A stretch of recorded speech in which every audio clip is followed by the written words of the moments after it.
here locally in the community. Make sure y'all go check out Meat Cat Bodies by Jeremy Jones.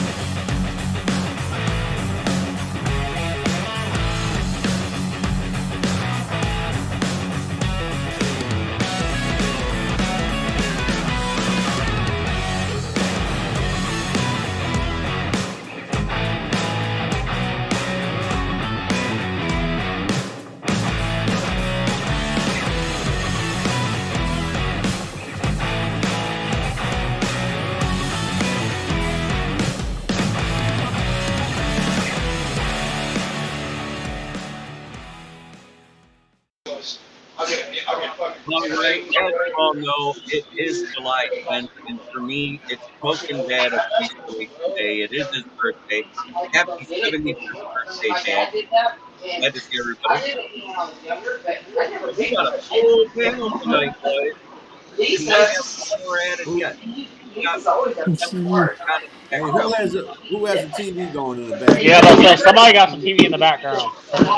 I need it. Okay, guys, I'm back. trying to see who has the TV noise going on here. Yeah, somebody's TV is really loud. I thought I was hearing something. I can hardly hear My JB. TV's muted, so it's not me. Yeah, my TV's on pause, so it ain't me either. Yeah, Oh, somebody's Justin Burr comes in and says, Smokin' Jay, happy birthday, Papa Smokey Jay.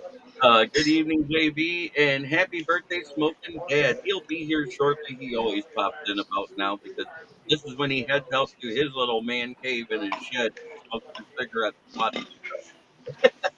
Hey, That- Jeremy. Hey, Jeremy, real quick, I want you to thank your dad for his service, okay? My late father was in Vietnam as well. yes. 100% agreed. Thank you for your service, sir. Let him know I said that. He served 2 tours in Nam as a Marine. Love his support. He has Hoorah. always said hi to me. That guy is a legend. I love him. And that being said, while everybody has been focused on the passing of Khyree Jackson, we mustn't forget the 2 other young men that died in the same car, which is Isaiah Hazel, who was 23 years old, and Anthony Lytton Jr., who also was 24 years old. I am not trying to lessen the fact that Khyree Jackson lost his life, but the fact that those 2 went unmentioned for days, it's a travesty because both of them were UDFAs that had a chance to make it in the UFL as well. Isaiah Hazel was the designated driver for the night. He was completely sober. And so the guys in the front seat, they lost their lives. And Anthony Lytton was pronounced dead on the scene by emergency personnel after their Charger was ran off the road by the lady driving the Infiniti 250. I don't want to give her name again because I don't want hate going out.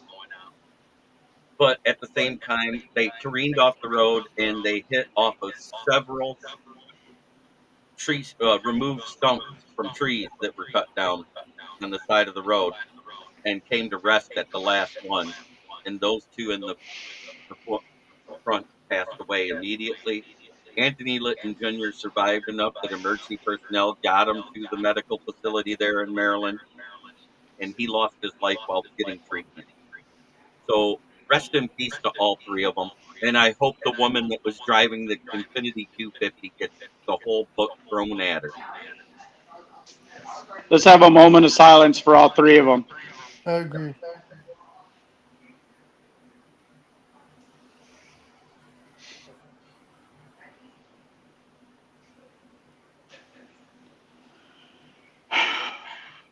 Thank you very much, guys. Thank you, sir. It's a travesty of any loss of life, but I'm going to start with B here. What do you think about the whole situation? Well, the fact that he just got drafted by Minnesota, he probably would have made the team too. He looked like he was a pretty good kid in college as far as playing. So I think he would have made the squad. It's just unfortunate that happens at a young age when these kids are out there and they have a whole bunch of promise. That's really where it hurts at, you know. Not that any loss of life is wrong, but it, you know, isn't messed up. But the fact that he had a whole life to live, you know, so it's difficult, and I'm sure the Minnesota Viking family is pretty sad about that whole situation too. And we our prayers go out to them as much as it goes out to the families of those folks. 100% agreed. Well, he And was he was gonna be a starter from what everything I've read. I mean, looking at his yeah, I mean, college numbers, yeah, it was. yeah, I mean everything that they're saying, he was he was the next Xavier Rhodes.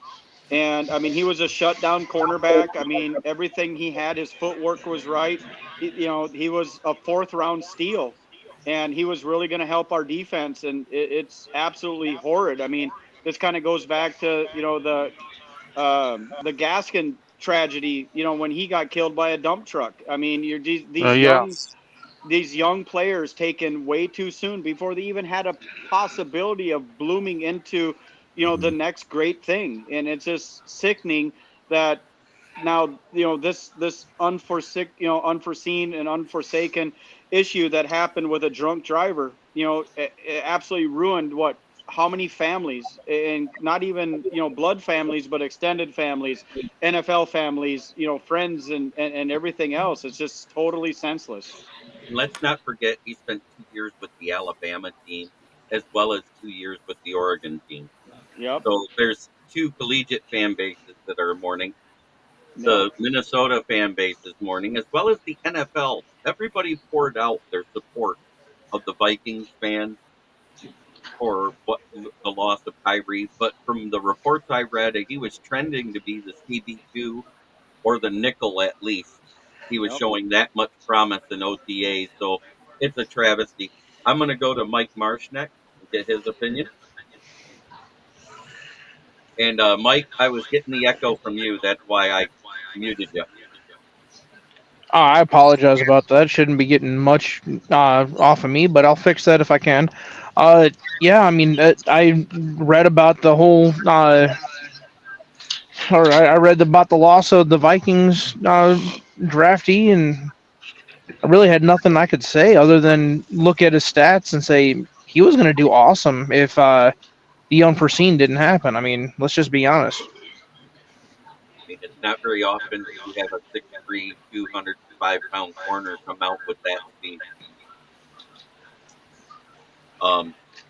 Will, let's get your take on it. Well, you Yeah, know, I agree with both Mikes on this, and I also agree. Oh, I'm sorry. Did you say Ralph or Will? I couldn't hear I you, said, Jeremy. I'm Will, sorry. sorry, Rob. I'll get you up there next. Okay. I condolences to the NFL, the two Oregon, Alabama, the families in the NFL. Like, you never want to lose a player, especially to a drunk driving accident or any incident, especially that young, because the we didn't get to see a glimpse of this kid. We only saw college highlights. And what Jeremy and these guys are saying is he would have been good. And you know what? Now we'll never know, unfortunately, because of this horrific incident. Because it's just a tragedy. It hurts. It's definitely going to be a loss, and it's for any athlete. It's horrible, and I hope the NFL and the Minnesota Vikings wear a patch with his initials on it, and also I hope the other names who were involved, despite being UDFA's, get honored with a patch of some sort. I know Anthony Lytton Jr. was signed by the 49ers. I don't know who signed Isaiah Hazel. I didn't get a chance to research that. I'm going to let Von Doom speak real quick, Okay, and then awesome. we'll get Ralph. What do you think about that whole situation, Von Doom? That's rough. Uh, I think honestly that they decide they want to go out at 3 o'clock in the morning. That's the kind of risk you're freaking taking. I feel bad that it happened to them. My condolences to them and their family. But at the same time, if you don't want to take dumb risks, Don't take your ass out driving around when the bars are letting out. Man, I'm gonna disagree. They did everything right. They had a designated driver, somebody who was sober. It ain't no different taking an Uber home, man. No, it isn't. But I'm going to say one thing. There was a time when the rookie symposium was led by Chris Carter, and the thing that was said every single symposium was nothing good happens after midnight. Try to make sure you're home before then. And that's all I'm going to go with on that. And I don't think that sentiment is being echoed to the young guys. Let me get Mike in here again. Let's see. Hey, guess what? No echo. Do I sound better now? Yeah. That's what it was. Okay. The echo was coming off of you because while you were gone, there was no echo whatsoever. So fantastic. But and I'm not disagreeing that they did everything right, because I will say, as far as having a designated driver, they did that right. But the fact they're on the road at the time when the bars let out, it's horrible when stuff happens. But let's look at everything that's happened over the past 4 years after midnight. 1:30 a.m. Rasheed Rice gets in a multi-car accident down in Houston. His fault. And it was his fault. He caused it 100%. I'm not saying that. I'm just saying the bad things that happened. Another one that was his fault, which was 3 years ago, was Henry Ruggs. Yep. And what he did when he was That drunk. right there was that Henry Ruggs is one that I'm still upset about. His just a little bit of playing time he had, he was going to end up being a great player too. But yeah, He's And still then- going to be a great player for the Mean Machine. I think the difference here is, though, that before Ralph speaks, sorry, Ralph, that those players that you mentioned beforehand are players that took their own chances, and that's the reason why those things happen. 100%. I'm not saying that, and they made poor decisions. This kid, they made the right decisions. It's just fate. Fate happens, like the old adage, just shit happens. And unfortunately, they were at the wrong place at the wrong time, and that's the way it goes. And it's just a tragedy. Those other two cats, though, they were the ones that caused those problems, so they are responsible. What And was then- the day that it happened? What was the date? July 4th or Friday July night. 5th. Friday night, Saturday morning at 3:14 a.m. So So- holiday weekend too. So everybody's partying. Right. I feel bad for him, man. I feel bad for them. I feel more bad for the parents because I know what it's like to get that phone call. That soul-sucking, rip your heart from your chest phone call. with my 5 kids, I hope to never get that phone call. Me too. I can concur to that. Would you give your take? Yeah, thank you, Jeremy. And guys, thank you. My take on this is, as was mentioned, Dwayne Haskins. I also want to talk about Ben Roethlisberger on a bike, on a motorcycle, and he survived a crash. Also, I want to mention about our number 1 draft pick the same year Dan Marino was drafted, Gabe Rivera. He was drunk. He crashed his car. So, these things happen. And, when you're young like that, and mommy and daddy are not around to tell you what to do or whatever, it's going to happen like that. And that's what happens. And a lot of these younger players and younger kids like this, they in their 20s, they have no discipline. A lot of them don't. And what happens is they come out here and they do these things, and it's sad. I mean, it's sad to hear about what happened to this kid. Isaiah Hazel stayed sober and was the designated driver. So the fact that they were hit by a drunk driver is what makes Yeah. it. Oh, yeah. I mean, are we gonna circle back to the elephant in the room that this drunk driver absolutely knew who he was, and they had a history, and there was tweets before that? No, I didn't even know that. I wasn't getting into any of the investigation part of it other than the actual accident. I was leaving it at that because I didn't want to get into that, because that's a whole ball of worms I'm not ready to tackle yet, because that's a much longer discussion. That could just be a social media rumor. No, Well, it's no, not. they screenshotted all the tweets from her to him, and it's not a rumor, but I agree with Jeremy. Let's let sleeping dogs rest on that until the investigation is done, and Yeah, maybe let the we can legal circle back process to take that, over. in another couple weeks or something. I mean, yes, the tweets have been announced as fact, but it hasn't been implicated in the case yet.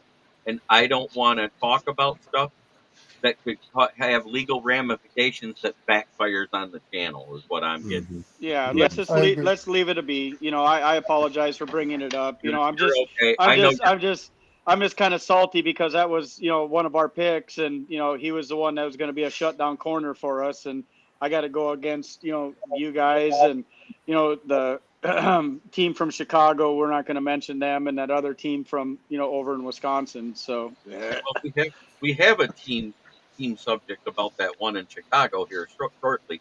But before I get Jordan's take on this, I want to say that Smokin Dad has entered the chat, the man Let's of the day, go. man of the hour. Happy happy birthday! Happy Happy birthday, birthday. Ken B.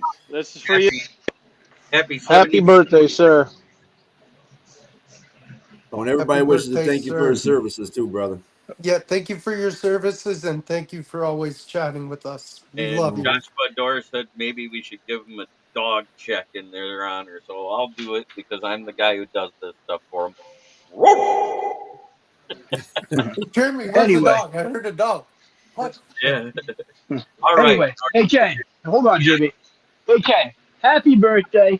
I saw that picture JD put up on there, and it's kind of hard to believe you're 70 because you look like 20 years younger than JD's old ass. Oh, Thanks, buddy. Thanks. Damn. Let me get Jordan up here and get his dang. take after that bad take. But anyway, Hi, Jordan Edelman. I was gonna say the same exact thing. I was gonna say, are you his dad or he's your dad? Okay. Who's a I got daddy? one for you, Jordan. I see the smack talk is starting in the chat today. Wow. But yeah, it's unfortunate that these players lost their life. 24, 23 years old, Yep. basically just out of college. Uh, I kind of, I mean, I feel bad obviously for the team too because they just spent like a top 100 pick on a guy that's never going to play. And the Vikings are kind of low. I don't know if you guys know, the Vikings are already like don't have a lot of picks this year, and they don't have a lot of picks next year. So this is really gonna like kind of hurt them. Right, because they traded to get more picks into this year. So they Yeah, gave up some picks next year. They gave up some future picks for guys that are on the team as well. And yeah, it does hurt. But I think if I remember right, this happened once before, and the team that had it happen, where it happened prior to the season happening, and it was mitigating circumstances out of their control, they gave them at least either a third or a fifth round compensatory pick because of it. So yeah. They if, should. I feel like they definitely should get a pick back for it or whatever. I think they will, and No. it's kind. And they also help chip in towards funeral services of these kids' families. So the NFL does a real good job about showing it cares in these situations a lot better than people let on. You know, Hmm. there's a lot more written into these CBAs that people don't know about. That's on the back Well, end, the little stuff, the bylaws and stuff like that. and I do believe that his family will get his contract if I'm not mistaken. Yeah, they will get the That's bonus from usually his what happens. Yeah, contract as well. Yeah, Yeah. they'll get his rookie contract. Yeah, the first year at least, if I remember right, not the I think whole they thing. I think they do give him his whole I contract. think they give him the whole thing, including Yeah, this, whatever he didn't yeah. get in a signing bonus. Oh, okay. I see. I don't know that part. I just do know that the NFL does help to pay for the funeral services, and they do a lot for these families in these type of emergency situations. And then, Mike, you might know, what did they do for Corey Stringer's family? He So died. they paid for everything. The Wolves are a great family. They've already came out and announced that their family will not have to worry about funeral expenses. They will be taken care of 100%. Which was amazing on their part. So they're the Wolf family is going to take care of all the arrangements. That's the right thing to do. That is the It right thing is. to do. So thank you, Jordan. I'm going to come back up top now, and we're going to get into the next subject, which Your is your about favorite those person in guys. the world. It is about LGBTQB1 and his teammate Caleb Williams and Roma Jones has not signed their first round rookie contract. And Caleb actually went to Mike Florio of NFL Network and did an interview on Monday. And he literally said, I know my worth. which These is are troubling things. And this is the diva type attitude where half the fan base didn't want Caleb prior to the draft. They were split on who wanted him and who didn't. And it had nothing to do with his talent. It had to do with his character and the diva stuff. So I hope he realizes it's a non-negotiable structured rookie cap that's set by the position you're drafted in per round. With Caleb Williams having lawyers instead of agents representing him, is there a point where one of these rookies, like Caleb, who's money hungry, is going to sue the NFL for infringing on his ability to make the amount of money he wants? What do you guys think about that? I'm going to start with you, Will. I think it's I think it's utterly ridiculous. I think it's utterly ridiculous. The guy hasn't played it down in the NFL yet. Shut up and get what you get paid, because you need to mature up, because this is so, it's just cancerous to hear this, because I bet you the veterans on the team are like, really, this guy's asking for this much and he hasn't played it down in the NFL. We don't know if this guy's going to be good or bad. I think he's going to be mediocre, but get whatever the team offers you, just accept it, because soon in the NFL, it's not going to go over well for you or your family, and you're going to make an embarrassment of yourself. So I think it's utterly ridiculous that he's doing this, because you're just making a fool out of yourself. You're looking like a clown. And then the Bears are probably like, and we drafted this guy. They're gonna make he's making the whole organization look like idiots if he tries to sue the NFL. All right. Von Doom. Okay, cool. I wanted to talk about this one. How's he making him look like an idiot? The NFL is making X amount of dollars off of him. She's selling tickets for the teams. Technically, with them having that rookie wage scale like that, it's an antitrust suit waiting to happen, because you are dictating what a person can make. So I think if he sues him, there's a decent chance in the world we live in right now that he could probably win that. Yep. And Wow. RXJ is exactly right here. Does Caleb want the Jamarcus Russell contract type? Sounds like it. Get paid before ever playing a down. Exactly. That's what it is sounding like. B, So, let's hear your take on it. First of all, if you let them go get lawyers and let them sue the NFL, it's in the NFLPA contract. They're gonna no. That's he's just dumb. Go ahead and sue. You're not gonna win that because No, he it's a can't binding lose that contract. Every case. NFL player rookie signs that when they get into the NFL draft. That's bullshit. He ain't gonna win that. He ain't gonna win it. No, Gotcha. so that's 100% Period. winnable. It really no, is. it's not. No, it's No, No, not. it's No, not. it's not 100% no, it's winnable. not. No, it's not. Cited on by the NFLPA, and he's right about that. But it is something to consider. He can sue because it's limiting. Because I'm not saying he can't sue. He's right, just not gonna win. right. I Well, understand I that. mean that's like me saying I'm going to sue McDonald's because I'm fat. I mean, McDonald's got more money than we do. You know, it's not going to Somebody happen. won that The case. player, Somebody did, and they won. They won no, that case. well, maybe it's a Yes. bad, maybe that's a bad analogy, but I'm just saying the NFL's got an ironclad case with the PA, just like he was saying that there's a set amount of money that you can make for the first 5 years. You can negotiate after 4. It's just like Jamar Chase. It's just like Joe Burrow. It's just like Justin Jefferson. They had to go in there and show what they did. And then once they proved themselves, then they got these big, enormous contracts. So be it. Caleb Williams is, and I said this last week when we were talking, guys, he's going to be a bust. If the Bears want to give him a super, dumb amount of money, by all means, please bankrupt your franchise, do the NFC North a favor. We don't care, but it's not going to happen, and it's not going to come to fruition. All right, RXJ. I think Caleb can be a great player, but he needs to chill out or get some humble pie and play to prove your worth. I kind of agree with that. Is Caleb being a drama queen already, or is it a different Caleb? It's that Caleb. All right, Mike Marsh. The Bears. I mean, if Caleb wants to be a diva like Antonio Brown, I mean, he can go ahead and do that. I'm not saying it's a good idea. It's just if he signed that contract, he's bound to that contract. If But he didn't want to sign it, he shouldn't have signed it. he He hasn't hasn't signed signed it it. yet, is what I'm He getting at. hasn't.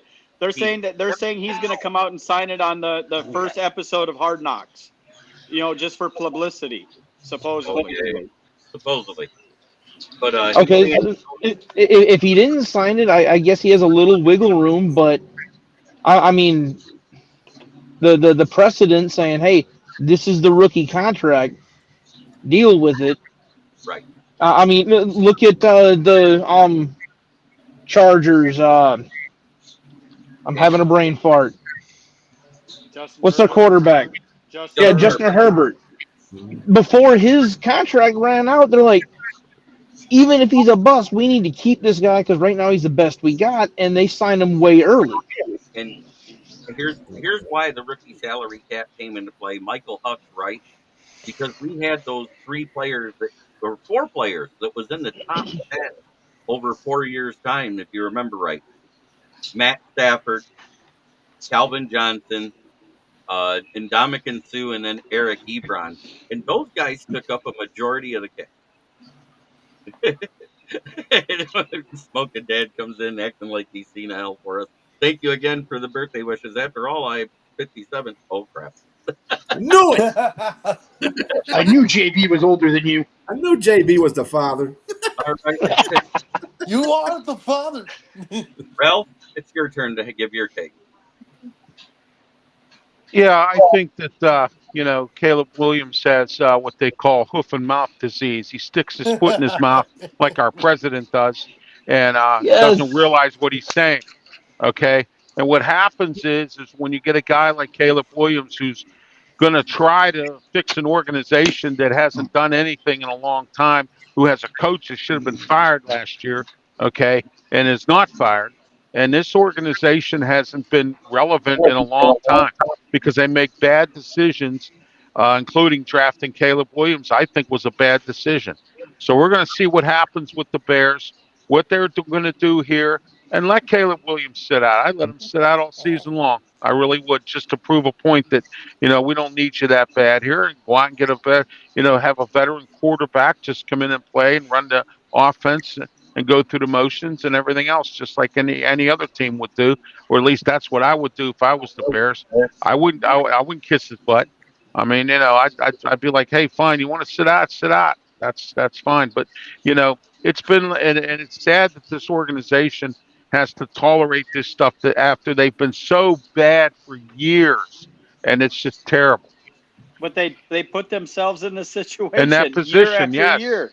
yes, exactly, yes. See, in my opinion, they never should have gotten rid of Lovie Smith back then because No. he was probably the best quarter or the best coach Head that they coach. had, and Yeah. it was Jay Cutler getting injured, them having a tumble, and come on now, blame the coach for an injury? It didn't make sense. Well, I mean, every head coach in the where it NFL started is a going downhill scapegoat. over Chicago. That Lovie Smith thing. Went right down the tubes. Yep. But I'm going to bring Jordan up for his take now, and then I'll address the chat again. This is the problem, and this is a problem with the NIL deals. These college quarterbacks are making more money than rookie quarterbacks and rookie players. So I think this is going to become a big issue. Because on Caleb Williams' hand, it's like, oh, I made more money last year at USC than I'm going to make in like my first 3 years in the NFL. So it's like, on one hand, it's like, yeah. But at the same time, you also got, like, this guy's already known as like a, having a bad attitude. I call him Lamar. What's Lonzo Ball's dad's name? I call him LeVar. Ball. LeVar Ball. Yeah. I call him LeVar Ball Jr. So that's who he is. And okay, I'm gonna get back. Dad said that he goes, oh crap, I have dyslexia. I'm 75. LOL. But Brent says yes, and RXJ says Ralph tells it like it is, Yes, and he nothing does. but the facts. He sure RXJ, he does. said bringing back Eberflus took all the piss out of the Bears' upcoming season. In my opinion, it didn't make sense to bring him back. Brent says they haven't had a good defense. Why not sit him out? They have a good defense. Why not sit him out? And then Lovie Smith was good with Chicago, but then he ran Illinois into the ground, Illinois. LOL. And Brent says, I knew he was going to have issues. And we all did. I said when it came out and his dad came out and said he should get a percentage of the team with his contract, that this was going to be a bad first pick overall for all the wrong reasons. Not because Hey, of the player, because of the attitude and the divaness of the whole situation. hey, Caleb Williams, if you're not going to sign the contract, I will. Amen. I'll take that. Well, Hey, they might have to it's sign you, just Jordan, like because they ain't got really any quarterbacks after him. it's just We're like like, somebody shit. somebody just touched on just a minute ago. These NIL deals are going to ruin, these college players coming out of college to go to the NFL. It's just like Marvin Harrison contemplated whether or not he was going to go back to the Ohio State, go Bucks, and play his I'm sorry about that. whatever, and play his senior year because his NIL deal was $20 million. Right. And right now, Caleb So Williams is still getting half the money from Subway he was getting from his USC NIL deal. He still gets $12 million a year the next 2 seasons because of that. I mean, let your endorsements pick up where your NFL contract lacks. You're still going to make the same amount of money. You are, promotable. You are, the face of that franchise. Get your name out there more and sign more, no more product money. Yeah, And Oh, let's not forget, he didn't want to come to Chicago in the first place. No. Would you? and him, and Hell him. no, but I'm just saying. If you're a person that's number one in the draft, you should be feel grateful at least somebody drafted you. Yes. I After agree. after Here, sitting Yes. out and after having a mediocre senior year after sitting out, yeah, I his would be senior year very wasn't really that thankful. Very mediocre. grateful. He still had really decent stats. But here's something you're all forgetting too. He is a lawyer instead of an agent, where an agent is going to take 10 to 15% of all money he makes. He can pay that lawyer 50 grand one time for the negotiating his contract. How much money does he save in the long run on that alone? yes. Yeah, but he's still going to need an agent, down the road. He can't have a lawyer negotiate everything throughout the whole time. What Sure if you he can. gets hurt? No. What if he gets hurt? 8 plays into this, senior, his freshman year. Who's going to negotiate what he gets? A Well, I mean, lawyer? Lamar Jackson No. didn't have an Must agent. say Lamar Jackson's mother was doing his Yeah. shit. Yeah. I mean, well, any black mother is an agent. I'm sorry. know, That's scary as a motherfucker. I mean, it's facts. I mean, it is what it is. Hey, I hear you on that one, Dad. He says, actually, I don't feel a day older than I did yesterday. that's all that counts. But it's time for our first NFL trivia question. We're going to end each show until the season starts like this with a couple of NFL multiple answers questions. I'm going to go around the room. I'm going to ask everybody in order. There are 5 teams in the NFL to never have an NFL MVP. I'm going to start with Von Doom. Do you know one of these teams? The Saints. You are absolutely right. Next up, B. You got one for me. Jacksonville. That's another one. Mike Johnson, do you got one for me?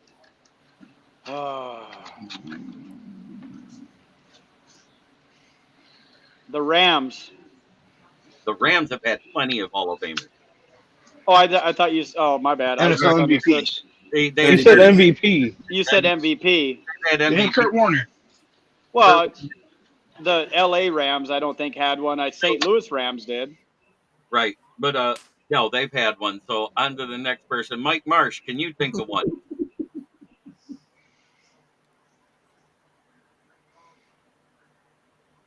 I want to say Carolina, but I think they've had No, a we couple. have Cam Yeah. Newton. Newton. Well, Cam Cam Newton. Newton. Yep. All right. I was trying to think of newer teams, and I'm like, I think Carolina's had one. Ralph, we got the Saints and the Jags. There's 3 left. What do you think, Ralph? Well, I'm going to go with your dad. He said Texans.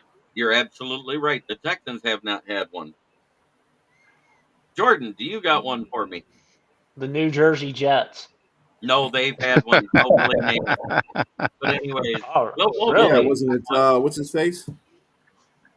Johnny. Arizona? Joe Namath. Namath. No, Joe Namath. Broadway Oh. Joe. Broadway Out of- Joe Namath. Yeah, I out of didn't know he Midland, won PA. MVP.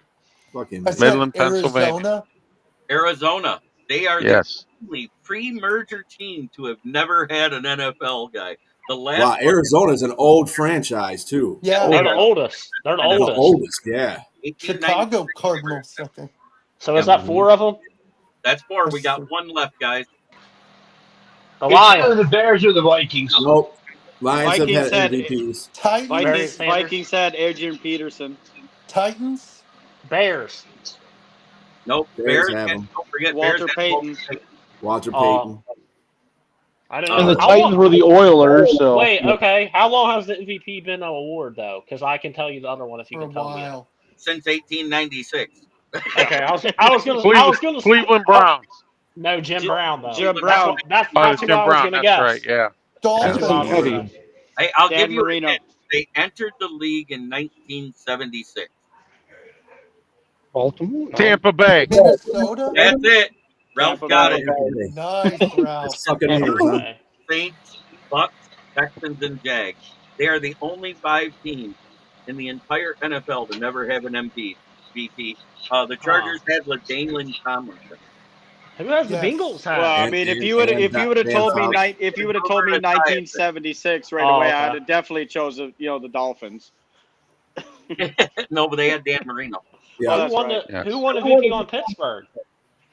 God, Big Ben. countless amount. Terry and I think Franco Harris won it once. Yeah, Franco Harris, Terry Bradshaw, Joe Terry Green. Bradshaw. Yeah, we had a bunch of guys. I'll forget you on that one. Yeah, Jack okay. Lambert. I can name you a whole bunch. Yeah, they had a whole bunch of MVPs. Troy Polamalu, Ben Roethlisberger. I can name you a bunch. this is the fun one here. Since 2003, there have been 15 running backs to exceed 1,200 yards. This past year, there was only one, and that was Christian McCaffrey. Who are the other 14 running backs? Ooh. Oh, Jordan's hopping at this one. Give me a name. I could tell you a few, but I mean, Give me a name. Todd Gurley. No. He had 1,196 that year. Mike, Adrian Peterson.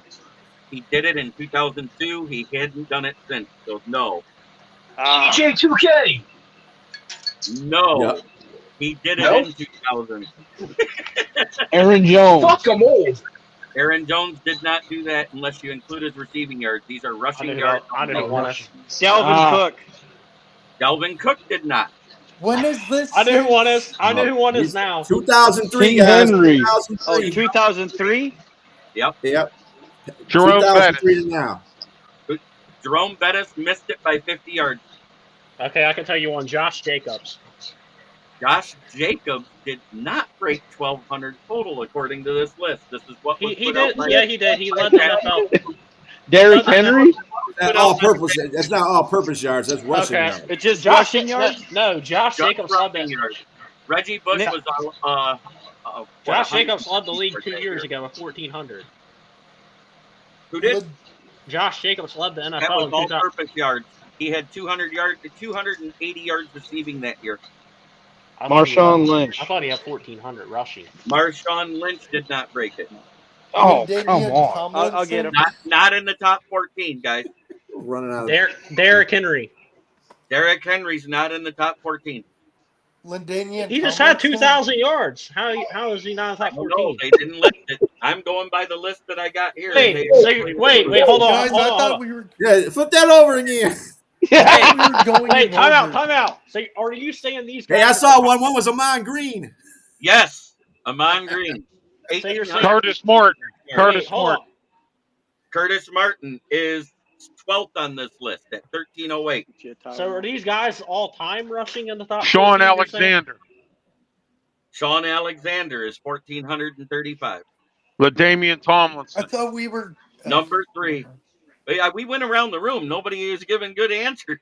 I swear, That was Josh a Jacobs, I quick thought no. did. Chris He Johnson. Barry No, he was Sanders. already named. was already named. No, Oh. Barry Sanders.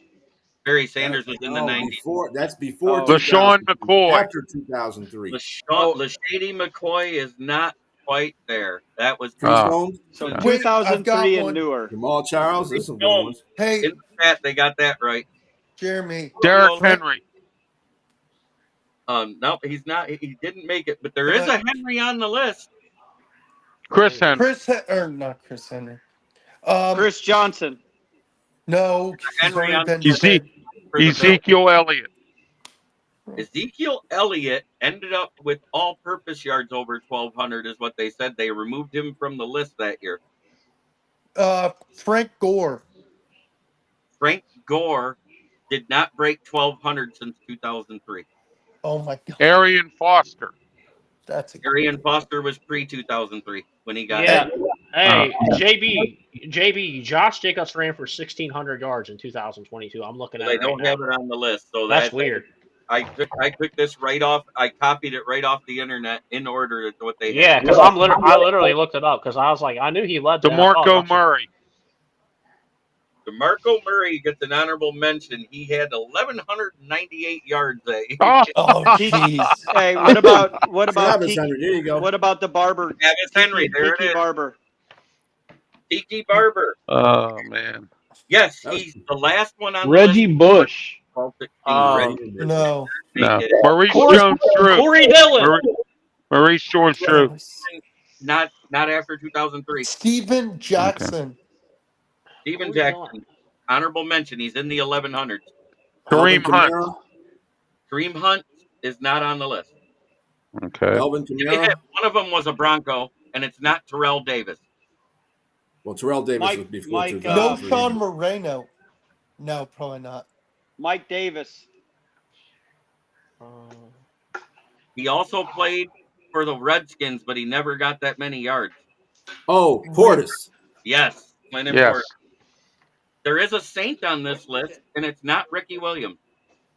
Alvin Kamara. No. All-purpose yards, he'd win. Oh, this. I know who. Mark Who? Ingram. No. Deuce McAllister. Who was Yes. the other? Yes. Deuce Yes, McAllister. Deuce Yeah. I don't even McAllister. know who that is. And there is a Ravens running back not named Rice on here. Jamal Lewis. Jamal Yep. Lewis. He's number Yes. 1 in 2006. Deuce That was Staley. that was up there too. RX put that Deuce up there. Staley, I don't. Former Jaguar. Maurice Fred Jones-Drew. Taylor. Jamari Jones-Drew. Taylor. Yeah, I said that. Yeah. Yes. I would say it had to be one of them. I'm losing here. Arian Foster. Arian Foster. Is he one of them? No, I No, already he said was Arian light. Foster. Yeah. He missed it by Give 2 us the yards. teams, Jeremy. This is fun when you. So how give us the- many's left? There is a Jet left and a Colt left. Edgerrin Joseph- James. Edwin Edgerrin James. James. James, yep. Yeah. And then the Jet is, Good job, RX. there's only one. Curtis Martin. Yeah, Yeah. Curtis Martin. Yeah. That There you finishes go. the list, boys, that I had. Jeez. Jets only have one good run back. So. CMC gets 7th on the list. He had a total of 1,459 yards rushing last year. You got Priest Holmes on there. Yeah, Priest Holmes was Yeah, okay. 1,420. Yeah, they must not All right. updated it because Josh Jacobs had 1,600 2 years ago. I looked it up. I was like, I knew he had 14 or 15 or 1,600. He had a lot because he led the league by far. And Nick Chubb's gotten close twice, but both years he did it, he just broke 1,100 And yards. I could have sworn Derrick Henry got 2,000 yards a couple years No, ago too. never did. No, he didn't get to break it. Remember, he got injured towards the end of the season. Yep. RXJ said good trivia. I love it. Yes. Here's some All right, interesting exploits since the 2003 area. There was in 2003 there was 14 1,000-yard receivers. How many were there in 2023? There was 14. 1,400 yards. There was 14 1,000-yard receivers Okay. in 2003. How many were there in 2003? 2023, you're saying last year. Yep. I'm 4-7. gonna say there's less. 7. Oh, there's more. Really? Yeah. 17. 15. Okay, I'm trying to think. Let me It's a go by team. passing league, folks. It's a passing league. Okay. I'm gonna go by team. The Lions have Amon-Ra St. Brown. That's 1,000. The Bears had DJ Moore. That's 2,000. George Pickens. Is this tight ends Hey, too? George or Pickens receivers? on the list. Yeah. Wide receivers. I know They haven't 8 yet. there's only DJ 4. Let's put it this way. I'll AJ make it Brown. easier for the math. There's only 4 teams that didn't have a 1,000-yard receiver. Justin Jefferson. Okay, I'm going by division. DJ Moore. Yep. Think about it. There's only 4 teams that did not have a 1,000-yard receiver. And So I can tell you. Carolina was one. I can tell you. No, Carolina had Adam Thielen. Chicago who was over Chicago 1,000. actually should have been How one. about I mean, Atlanta? DJ Moore got 1,000. I'm pretty sure Green Bay didn't have a 1,000-yard DJ receiver Moore had last year. 1,400 at most. He got Moore had- 1,000-yard receiver. Did not have a DJ Moore. 1,000-yard receiver. Who? Green Bay did not have a 1,000-yard receiver. No, I said Chicago. DJ Moore had like. Yeah, they had 1,500. DJ Moore. Yeah. The Saints didn't. The Chase Saints barely didn't got have 1,000 one. with their plethora of Guys. QBs. Amari Cooper hit 1,000 with the Browns. Did Drake London hit 1,000? No. Did the Jets hit 1,000? No. Jets had Garrett Wilson. Okay, I know who Oh, one yeah. is. I know who one is. Buccaneers. Mike Evans. Yep, he hit it. Oh, that's He's a a fa- lock. That's Everyone. That's right. easy. There was 20 Kaiser. wide receivers that hit 1,000 yards last That's year. Jordan double. Addison. 28. Jordan Addison, Minnesota. Puka No, he Nacua. Puka Yeah. Nacua had 1,589. He Did led Cooper Cup get 1,000?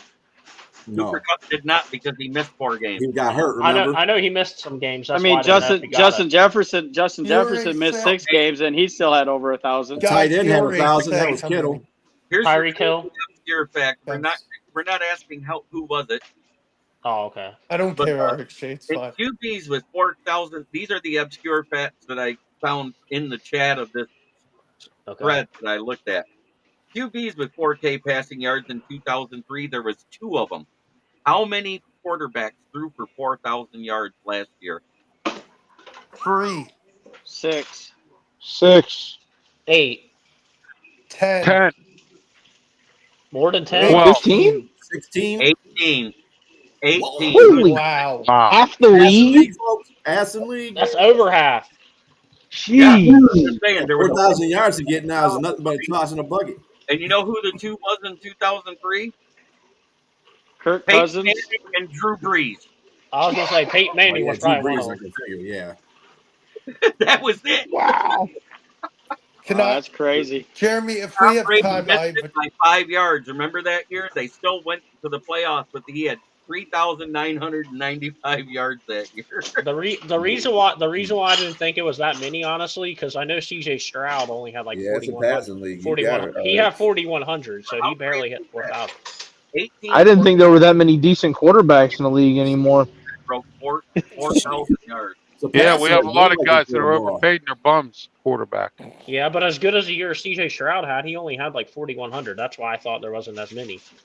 Yeah, but he was also hurt a couple games too. Right?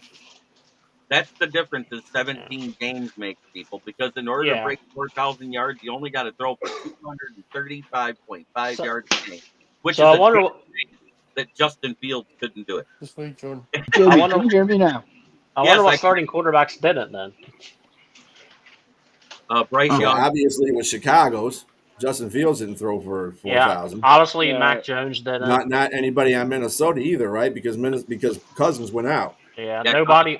I mean, Yeah. Cousins was on pace for like 40, 48. Yeah, he was 48 up there. something. Zach Yeah, Wilson? What But did? that- No. Not even I'm pace close. don't count though, Heck Mike. no. What about Jordan Love? What do you have? he Jordan Love had had 4,000. 4,500. Okay. He had a So good that's- year. JB, Yeah, also, yeah, when you're yeah, talking yeah, about yeah. receivers, the Chiefs did not have a 1,000-yard receiver. Right. That's one of the 4 teams that did not have a 1,000-yard receiver. Who's the You got to fourth catch team? the ball to be able to get it. Hey, you got to get off Google, You man. got This the is Panthers. live action. Chiefs, Patriots. I'm not in Google. My bullshit Chiefs. stopped letting me respond. I was trying to yell Yeah, Jonathan okay. Taylor for like 20 fucking minutes. Chiefs, Patriots, and Panthers. Who's the other team? Giants. Minnesota. Oh, Giants. Chiefs. Chiefs, you already said it. Chiefs. No, I said Chiefs, Patriots, Panthers, and the Giants are the fourth team. Green Bay. Green Bay had 4 guys with 700 yards. Okay. Giants didn't have a 1,000-yard receiver either. Yeah, about to say who they have. Boy, then there was a couple of big receivers on a couple other teams. Let's put it that way. I just know that by the math, I know at least 4 teams did not have 1,000-yard I'll say receiver. nobody on the Giants had 1,000 yards. They had freaking guy off the couch playing quarterback. Stephon Diggs had 1,000 yards. Guy off the couch also fed the shit out of Amari Cooper. Yeah. Yes. Jeremy, I have to go, so I'll talk with you another time. Thank you. I'll see you All next right, week. Ralph, have a good one, See Jack. everybody next week. Thank Great, you. You Ralph. Have a too, good night, everybody. Ralph. Thank you. Plug your Have a Thank good you. night. Same here. Thank you. Ralph, plug your show. Jeremy wants you to. I'm sorry? Plug your Plug show. your show. sir. I didn't hear you, Will. Plug your show. Oh, yeah. Oh, yeah. Sports Corner every Tuesday, 4 to 6 p.m. I have Coach G coming on to talk about the New Orleans Saints, and I'm working on getting Gannon University's head coach on because we're doing a local small Pennsylvania University football on Tuesday, and then a Wrestle Talk. I'm working on getting a wrestler on from the independent circuit. All Nice. No, right. I So know a there couple. you I can put you on, dude.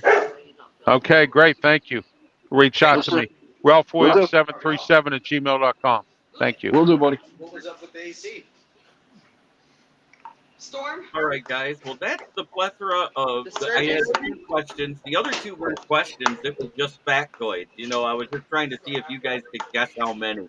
Because it wasn't really a question. It was just like, wow, that's kind of interesting that there was only 2 4,000-yard passers with 16 games in 2003. And there's 18 of them with 1 more game in 2020. I really thought there would have been more. I did not think there was only 2. But now that Yeah. you said, Drew Brees and Peyton Manning, it makes sense. But But in What a 2000, significant difference 20 years makes. yeah, but Right. think about it. In 2003, the rules are a lot more strict even then. Oh, yeah. True. You It wasn't a Running game was passers more league prevalent. back then either. Running game was No. more prevalent then. Yeah, even in That was 2003. the start of the shift. Yeah, I mean, even yeah, in you look at now everything's RPO and deep down the field. Let's get passer rating and let's excite the fans. Now, Mm. if you're not throwing for 4,000 yards, you're a bum. You know what? Right. But you know what that running back list proves with how few made it into that top 15 list? That's why running backs don't get paid like they used to. Yeah. Mhm. I mean, on top of that, running backs have probably the shortest shelf life of any player on the team too. So, I mean, sure, they probably should get paid more because they have such a short shelf Yeah. life. But I mean, if you're only going to get 4 years out of them, you don't really want to pay them much. And it's Well, been I mean- proven year in and year out that 2 or 3 guys can still do the same work that one high-paid guy can do. Right. Yeah. And they're a victim of circumstances. Like we said, it's becoming a passing league. So the I use mean, I of a think- running back is like I think the Well, last catch big, out the backfield. I think the last big contract, and I'm biased to this, other than Christian McCaffrey, the last big running back contract was Adrian Peterson. I think what he was it, $28 million or No. something like that. Ezekiel Elliott's contract was the last big one before McCaffrey.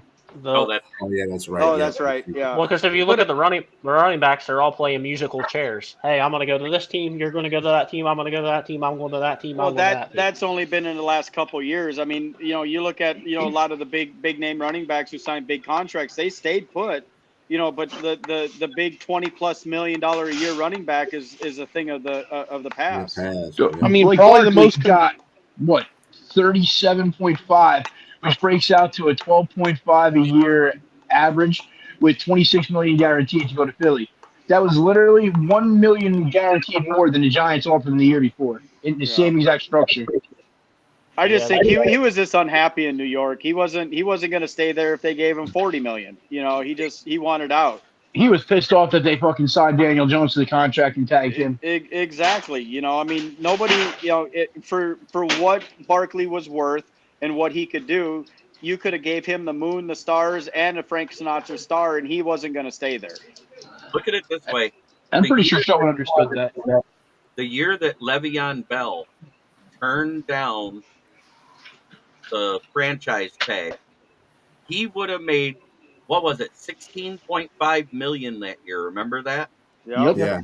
And now the franchise tag for a running back is only $1 million more than a kicker. Because it's not valued the same anymore. It's Right. stupid. That's what I'm getting at. And A Detroit, running back is a blocker. everybody here is good. Are you guys good for another 20, 30 minutes of talking? Yep. Yeah, I'm Yeah. good. I Fucking. should be I'll good for be a little back bit in yet. 5. I think I'll be running back. back in Maybe. 5, Jeremy. What's that? Well, I'll be back in 5. Okay. You know I what I think? mean, to be a good running back anymore, you have to be able to catch the ball too. I mean, Yeah. you have to be an Alvin Kamara. You have to be on Aaron Jones. You have to be Jameer Gibbs. more. You have to be more available instead of just taking it up the gut. So hang on, you in today's RPO offense and the running guns, style offense, throwing the ball deep down the field, your running back has got to be able to stop that linebacker blitz. You have to Yep. be able to block That too. first and foremost. If you can't block, you aren't going to be worth a damn to your team. Because if they're going to bring 3 up the middle, you got to be able to pick up 1 and be able to buy your quarterback another half a second, because that half a second is 40 extra yards. Yep. That is absolutely true. If you can't do that, then you're just as worthless as a paperweight, in my opinion. So Jordan brought up something that I brought up a few weeks back as soon as Ian Rappaport did his live in our chat the other day. And he was talking about how the new CBA that's going to hit in 2026, I believe that's when the new one goes off and they redo it again. They're Yep. talking about going to 18 games, no OTAs, straight into training camp, and Yep. only have 2 preseason games. The other thing that was brought up, and I actually suggested it, and I didn't know it was brought up, is it's going to be 2 bye weeks in that 18-week season, with the Pro Bowl dead center, with a bye week before it and a bye week after it. I want everybody's opinion on what they think about it. Von Doom, I'll start with you. I think they should, if they're going 18, they should do the freaking give everybody a bye week 13. I was reading about it this morning. One of the players is suggesting this, It was and Joe do Burrow. Joe Burrow, exactly, and do your whole Pro Bowl and everything like that, like the NBA All Star Yeah. game. That I could be saw more that. interesting. Mhm. I like that idea. All right. B, what do you think of it? Yeah, like Von Doom was saying, yeah, you could do that. Like Burrow was saying, have it. Well, it should be like, since you're having 18 games, you can split them up, and everybody can have a bye week. And then one of those bye weeks could be the the Pro Bowl, but more like the skills competition, Right. and that would be cool. And then everybody will have a break at the same time. It wouldn't be diced up like we have it now as far as Right. bye weeks go. But I see why they do that is because we got 17 games, so it's hard to, kind of do that. But with 18, you just split it up. Maybe like after week 6 and after week 12, have a bye. It's going to make for a longer season, but hell, who doesn't want to see more football? You know what I'm saying? Right. Yeah. You could always And they start should bring back the punt, pass, and kick competition. There you go. Yes. Amen. Yes. You know, here's one reason they need to go to 18 games. You know why? Because they Gambling. have a fucking odd number of games right now. One team gets nine home games and the other gets 8. How's that make any damn sense? because it switches for each conference each year. I like it. Yeah. But anyways, Mike, what do you think about it, sir? I think I like the 18 game schedule. That's a good idea. Put the Pro Bowl in the middle of the season. Have a bye week before the Pro Bowl. Have the Pro Bowl as basically you're off, and that way everybody has the same bye week. Everybody has a neutral playing field. Everybody comes back and you play the rest of the game. The rest of the season. I don't like the idea of one team having a bye week in week 2 and another team having a bye week in week 14. Because later you go in the season, the more rest that you're going to need. So let's make it an even playing field. Let's do it all at the same time, and let's let the cards that fall where they may. Amen. Makes sense to All me. right. Mike Marsh. I kind of agree with that. I mean, having 2 bye weeks, let's say, as was said, week 6, week 12, That seems like it'd be a really good breakup for it. But now, one thing I never really paid attention when they went to 17 games, did they expand the roster? No. Yes, we Did expanded the they? practice squad roster, Yeah, and practice. also after the 2021 season with I'll be all right the back. quarterback injuries, they added the free spot for a third quarterback, so it's Quarterback, actually yeah. be a 54-man roster. So, I mean, that may be something they may need to look into as well as maybe bumping that up by another one or two for Yeah, key positions. I But think I mean, otherwise, I like the idea of, uh, I mean, maybe week 6 is the punt, pass, and kick deal. Maybe week 12 is the Pro Bowl. I mean, that I think that'd be a good way to break everything up. right, They but got to find a way to make the Pro Bowl matter again.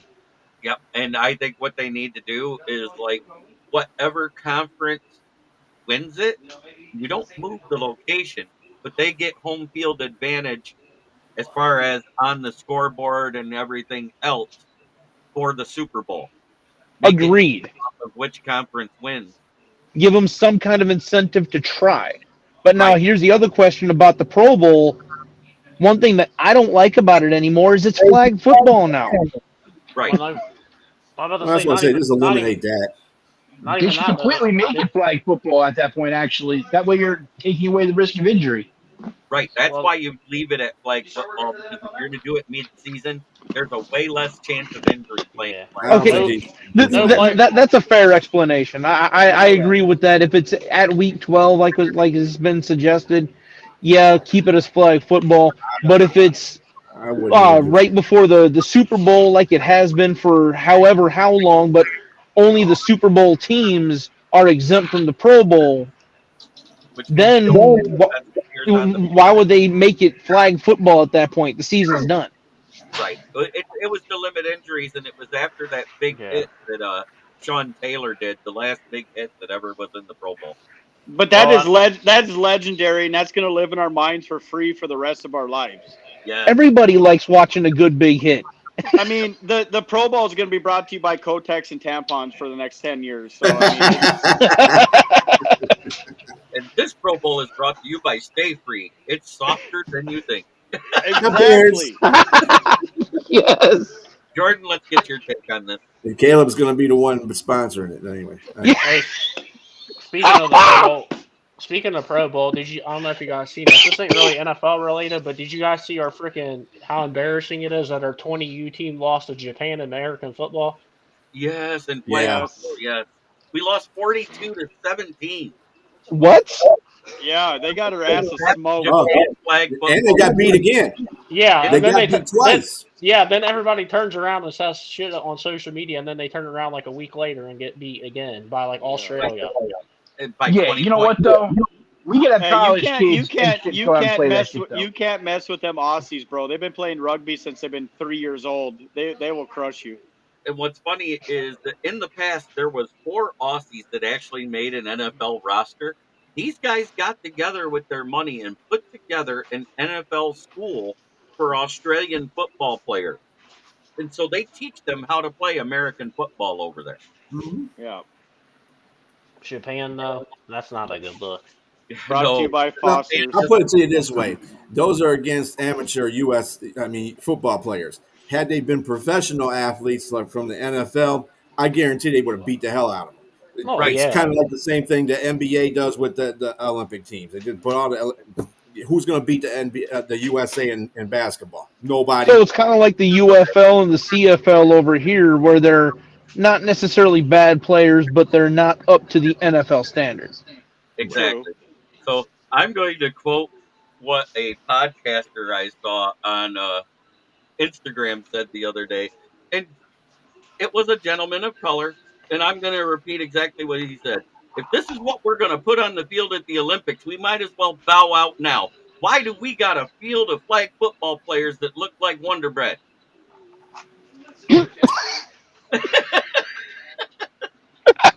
Good. Brandon Jacobs on freaking Twitter the other night said they should just let some of the freaking veteran from the NFLs play in that. Right. And I think that can be pretty cool. Amon Ra went over to help coach the German flag football team while he was over there. He was there to He's a watch soccer douchebag and then. hang out with his fans because his dad was from there and was Mr. Olympia and everything else and Mr. Universe. But Well, his because mom while was. he was in the military, he was training over there. But he went over there and actually helped their flag football team, and Germany goes and beats Japan. Yeah, I just the whole Anybody else the whole here? football thing. Anybody else hear all these crickets right now? Yeah, I know. That's The embarrassing whole as hell. football thing is just Yeah, it is. It's embarrassing. they got to do something We better. made this sport based off of American football, and we're getting our asses handed to us. Well, that's because we're not playing with professional athletes. We're not cheating. Right. If you're not Granted, cheating, you ain't trying. Get Tyreek Hill's ass out there. They ain't catching him. But they're not concerned about making big money on their rookie contract. They just went out there and make their name known, and they're not painting their fingernails. I mean, it's all good. We're having fun. Well, I mean, isn't that how the NFL started? It was just a bunch of people wanting to have fun, and then it just grew and grew and grew. I Yeah, mean, And it here we started are today. in 1896. There was was it the Cardinals and not the Giants? It was what was the other team that was in New York before it became the Jets? The Anybody? Titans. Yeah, it was the Titans. The Those were the Titans, first teams, right? Titans, and the Chicago Cardinals. Yep, that's all it was to begin with. Was those two guys, and they would go to different cities around the area and just play football between just Chicago have fun. and that's where There was the term there leatherhead was came from. yeah there Yep, was more Leatherhead. there was more concussions on the first kickoff than there was in a whole game. Right. That's a topic I want to bring up. What's everybody's opinion on the new kickoff rules? Oh my God. Well, I actually watched a lot of UFL this season because of it, and I actually think it's going to bring back the kick return. Is what it look at how it's worded out and how it's supposed to be done. It's to make the kick return come back. It takes away the wedge, so you don't have a whole bunch of guys hammering each other at full speed in the middle of the field. So what you Yep. got is the defending team, other than their kicker, lines up at the 40. The other team lines up at the 35. And your two receivers, that's 9 guys on the blocking team. And then you got 2 guys to receive that line up between the 20 and the goal line. And the goal of the kickoff is to land the football between the 20 and the goal line so that these 2 guys have a chance to catch the ball. No All one right. can move until the ball is caught out of Okay. the 2 lines. So Or here you or go, it hits the Jeremy. ground. Wait, Jeremy. Let's do this. Let's see if we can get Cordell Patterson and Devin Hester on here next week, and we'll discuss it. Devin I- Hester's got to be the GOAT, man. Come on now. I That's mean, coming from a Packers fan. I mean, Devin Hester and Cordell Patterson. I'm with you, and I'm a Lions fan. I hate Chicago, but Devin Hester was the shit. he was, but let's Yes. One of my favorite see players of all time. let's see what they say, My on favorite this new Chicago player. rule, and see how their careers would have passed, with this being the way it is. With I definitely this think- Devin Hester would have had 22 touchdowns in his season. But they're definitely going to. There's definitely going to be some strategy into it. I mean, he may Well- have, or he may have had 7. That's You know, He would Now, have the worst part is, though, in my opinion, kickers fired. I think it's going to be harder than you guys think. I think teams are going to kick the ball real high, like a punt. And I it mean, doesn't matter because you can't move till they catch it. So it doesn't matter if they kick it high, low, or whatever. Yeah, well, actually, no. They can move with it if it hits the ground. So right. They can squib it real. And Well, but by that time, though, it's still if they kick it high and it hits the ground, it's not going to be no different than. Or what if Yeah, they it's not just going to do it when he said. what if they But- just squib it real hard? so or are if they just do it? Are they just doing this to take away, injury, from a free for all? squibbing it through the end zone. Remember, Yeah, because if you kick, if it squibs through the end zone, the other team gets it at the 35. If yeah, there's too much penalty for a touchback. yeah, you can't Right. kick a touchback the now.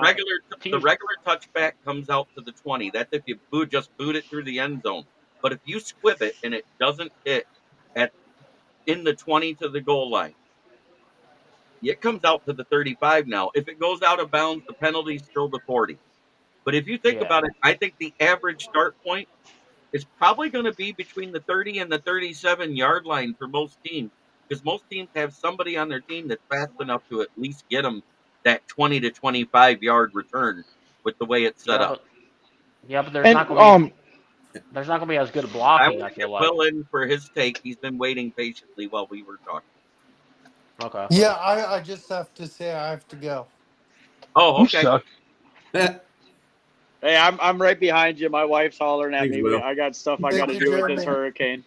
Thank I'll you for see you coming, Will. Friday. Check out See you, Will. WVOX18 on YouTube, guys. He has a good show talking about sports memorabilia and stuff. Yep. It's always Good night, it's guys. always Thank it's you, always a Jeremy. pleasure. Thanks for Yes, sir. being Thank here. you, Jeremy. See you Friday. Mike, I know I gave Mike March a little crap for being a Packers fan. I got to give you a little crap now for being a Vikings fan. Do you know that SKOL is an acronym? Oh, let's hear Out it. after 4 Super Bowls in a row, it means still keep on losing. Do you know what skull actually is for? Yeah, I know. Skull is like Prost. So the idea is you got to be drunk off your ass to. I know what it is. Hey, I heard it was an acronym, and after 4 Super Bowl losses, it meant still keep on losing. But hey, at least we're trying. At least you're getting in Super Bowls. I'll put it to you that way. Yeah, Hey, I got a trivia. Hey, I got a trivia question for you. Who has the most playoff wins without a Super Bowl? The Minnesota Vikings. At least we're making it to the playoffs. At least you're making it to the Super Bowl. Yeah. Exactly. Again, the disclaimer has to be said because JBJ's in the chat again. Jeremy Volrick Jr.'s views do not reflect that of kneecap biting with the Motor City Yes, Lions. they do. TV. Absolutely don't. 100% do. Dad, do you think that Tracy Walker is a better safety than Troy Polamalu? Not with your No. good. Wow. Wow. Okay, man. I was trying to defend it and make a joke, but that's fucking asinine, man. Go stick your dick in a blender and cut your fingers off so you can't type no more. I'm not a Steelers fan, and Troy Polamalu is the best secondary player that's ever done the field. You know, I mean, he's Bullshit. Ed Reed is. Ed Reed. I'll Reed and Troy Palmer. Ed Reed didn't have as great a hair as Troy. See, Troy Polamalu is definitely in the top 5 of best out there that ever played the game. My top 5 would probably start with Ed Reed.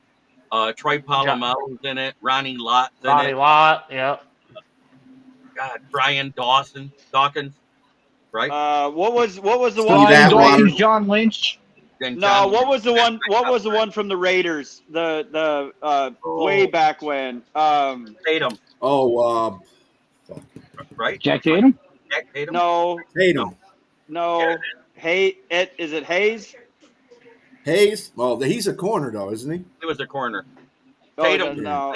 Tatum. Already made himself. Charles Woodson. That's one of the best corners to ever play until he Who went transferred safety. over to safety and was one of the best Yeah. safeties to ever play. Hey guys, I got to cut out of here. My phone is at like 3%. I love y'all. Thank you for having me. I got to get my stuff on a charger. We're still running low on power over here.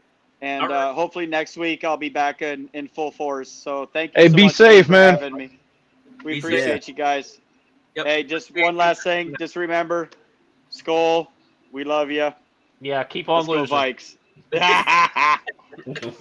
Hey, it's my favorite saying is maybe next year. But before you go, Hey, you sound like a Dallas fan. one I was thing about to say, it sounds familiar.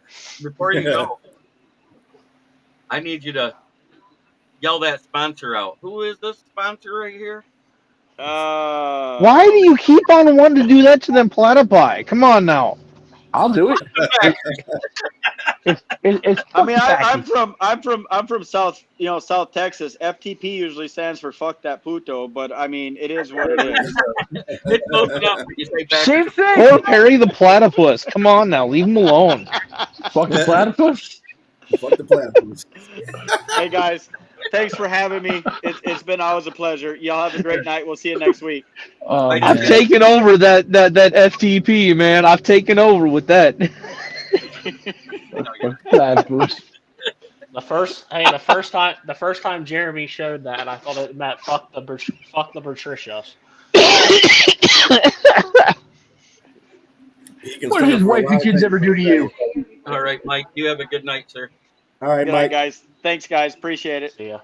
Bye. But I want to. I might be wrong, but I thought the with the kickoff there, kicking it right through the end zone, I thought that had a 40-yard penalty. No, No, 35. if it it goes gets out to of the bounds, 30, I think. it goes to the 35. 30 if you kick it through. Um, if you hit it before the 20 and it rolls through, it penalizes the receiving team, though. This is where the squib, like if it hits in that 20 and they don't catch it and it rolls through the back of the end zone, it only comes out to the 20. They have to try to Okay. catch the ball. I thought if the ball goes through the end zone on the kickoff, they said the 30. It's 30 if you boot it right through and it doesn't hit Yeah, anything. yeah, I'm like a saying regular touchback. Yeah. if it lands Okay. in the landing zone and the receivers don't catch it and it bounces out the end zone, it comes out to the 20. So here's what I think here's what I think is going to happen. I think teams early in the year are going to kick it squibs, or they're just going to kick it normal, and they're going to see how their coverage team is. And if their coverage team's not getting teams inside the 30 or 40, I think they're going to just start kicking touchbacks. Right. That's exactly what's going to happen. So any kick that reaches the end zone in the air, goes out of bounds or out of the end zone, also will result in a touchback at the 30. So there's that. Oh, man. The kicker and the returners are the only ones allowed to move Yep. That's going to be so until weird the watching that. ball is caught, Yeah, it whatever. is. You get I mean, let's be honest though. The kick return is probably the most electrifying single play in the game when it's allowed to happen. right. But that's like saying field goal team, you can't try to block the field goal. Now, JB. if a ball hits a returner or ground before the end zone, Okay. goes into the and goes into the end zone, a touchback will be at the 20. Right. That's what I was getting at. Yeah, yeah. They have to catch it. Off topic, guys, real quick. JB. Yeah. You watched the first episode of Hard Knocks, right? No, I have No. not. I have it on right now, and I got it on subtitles. And the greatest thing ever, my coach just said, he goes, somebody asked if he could run a 40 in under a 7. He goes, if you put a plate of wings down there, my fat ass is running that in under a 7. I love Brian Table. That sounds like Andy. Man, Patricia couldn't do it with a golf course. Hey, if You you put a- hey, if you hey, if you put if you CC put a Pete's on if the you other put a end. cheeseburger for it, I bet Andy Reid runs a 5 flat. Shit. No Andy shit. Reid will roll a 5 flat. He'll lay down and go, boom. You're tired. Man, it has been great talking football with you guys. I hope we fulfilled your NFL talk, Detroit fan man, doing a little bullshit and having fun, because that's what we do here. I try to make this a fun show to do. I don't like all the topics to be so grave like the first one was. I like it to be have fun, make fun of other teams like Caleb Williams, go Bears. Oh, that's okay, Philly. Yes. I love the fact that June 1st, the first day of Pride Month, there was that poster with Rose and Caleb pursing their lips in the duck face and standing back to back with their feet kicked up, touching each other. I would say bear down, but they're already down. Hey, I'll I tell don't you. want to see him bear it anyways. No, I don't want to see any man. bear with the Bears at all. Hey, But the I don't I'm want not to see super bear worried about the Bears because I don't know about y'all, but up here in Wisconsin, we like to hunt bears. right, There you go. do it in Michigan too. You just run them over. You guys definitely got the coldest division in the NFL. Either that or the AFC East. Yeah, I think those are the two colder divisions. At the north end, you got Miami in the east, but I think they need to redo the division. Yeah, I always thought that was weird. That Miami's like in the East and the AFC. That is weird. Yeah, we already talked. Yeah, we touched on it already, man. Yeah, we just touched on that. It was bad. In our flag football team lost. Give me mine out of What was prison. that, 3 weeks ago that I was talking about? 42-17. It was awful. I guess the issue with that is all of our good under 20 players are either in high school or playing or they're in college, I guess.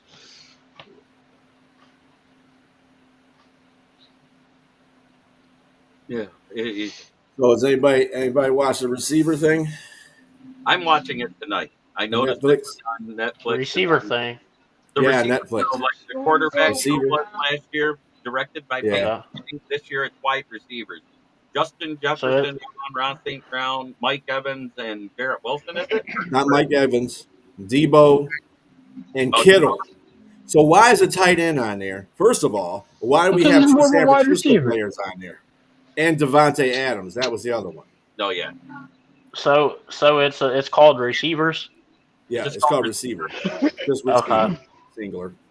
Okay, But I'm about to go on the there and tack- watch that. I didn't hear about the that. tackle football, no flags. Okay, I understand it. But, I know the flag football game that pissed me off to no end on a sport we created getting housed. But that was also amateur players too. Right. I'm just letting you know. I know. I still don't care. We should be coached better than that. They need to make No, one because all called the coaches over here. coaches. That would be kind of cool if they They're had one probably on going to go coaches. through every position in the NFL before it's done. It was QB, there's wide receiver. In 1 year, it's going to be running back. Then it'll be offensive line. Then you're going to start to see D ends and D tackles. They're probably going to go Yeah. right on through, and then they'll start on coaches because the hard knocks is where you get coaches, and HBO's got the lock on it. Yeah. Yeah. Hey, before I get going, I got one piece of trivia. It's been trivia night, right? Okay, Who was Yeah. the first quarterback to beat all 32 teams? the Brett Favre. Oh yeah. I knew you were going to Yeah. ask something backers Ooh. related. Hey, That's because he played okay. for 40 fucking years, okay? who, Okay, wait. 7 years. Who's the only quarterback to never throw a pick six? And that's for Mike Marsh only because the rest of us heard this a few weeks ago. what was the question? And who a quarterback that has been in the league for 7 years and he's never thrown a pick six. I don't think I was on for I this. just saw this one. I don't It's think I not was on for Bowman this Chop, one. right?